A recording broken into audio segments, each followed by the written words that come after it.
Black Saturday Bible and Gospel Readings. A reading from the letter to the Hebrews, chapter 4, verses 1 to 16. Therefore, while the promise of entering his rest still stands, let us fear lest any of you should seem to have failed to reach it. For good news came to us just as to them, but the message they heard did not benefit them, because they were not united by faith with those who listened. For we who have believed enter that rest, as he has said, "As I swore in my wrath, they shall not enter my rest."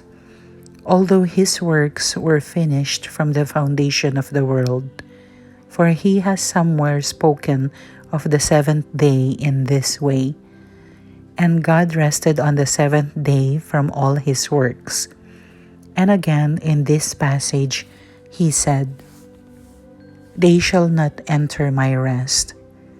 Since therefore it remains for some to enter it, and those who formerly received the good news failed to enter because of disobedience, again he appoints a certain day, today, saying through David so long afterward, in the words already quoted, "Today, if you hear his voice, do not harden your hearts."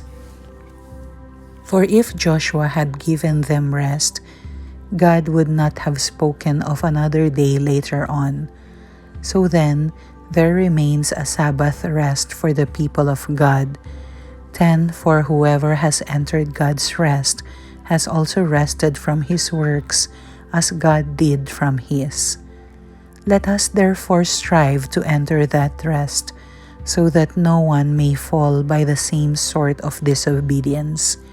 For the word of God is living and active, sharper than any two-edged sword, piercing to the division of soul and of spirit, of joints and of marrow, and discerning the thoughts and intentions of the heart.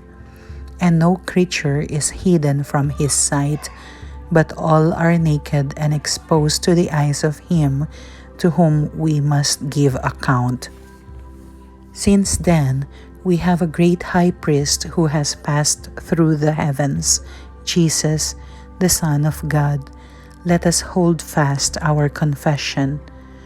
For we do not have a high priest who is unable to sympathize with our weaknesses, but one who in every respect has been tempted as we are, yet without sin.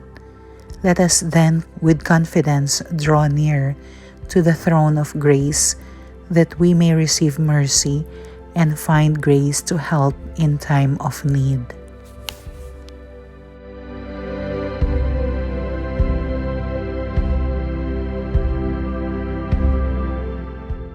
Gospel reading from the Gospel according to Matthew, chapter 27, verses 60 to 66. And laid it in his own new tomb, which he had hewn out in the rock. And he rolled a great stone to the door of the sepulchre, and departed. And there was Mary Magdalene, and the other Mary, sitting over against the sepulchre.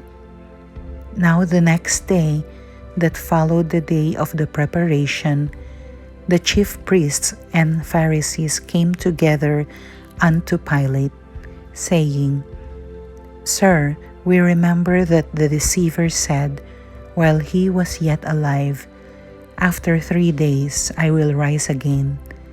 Command therefore that the sepulchre be made sure until the 3rd day, lest his disciples come by night and steal him away, and say unto the people, He is risen from the dead.